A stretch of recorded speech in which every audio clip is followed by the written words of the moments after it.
Welcome guys, welcome back. Chart of account. Equity accounts. What is the equity? Everybody knows equity means owners capital, owners given, owners paid, shareholders paid. Everybody knows about like that only. You can see here owners capital, owners withdrawals. Owners capital also, owners withdrawal also. At the same time common stock. Okay, common stock. That's the shareholders they are purchasing for that. Okay, common stock, cash dividends, stock dividends, unreleased gain, unreleased loss.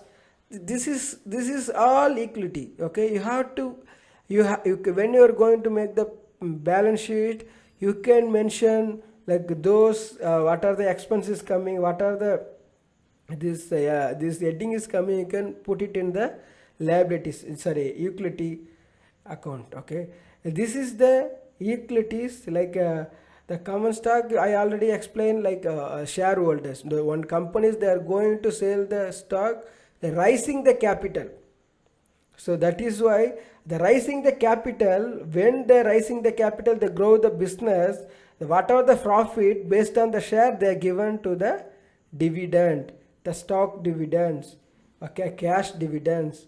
That's kind of equities. Okay, guys, thank you so much. I will upload for the another video chart of account. Thank you.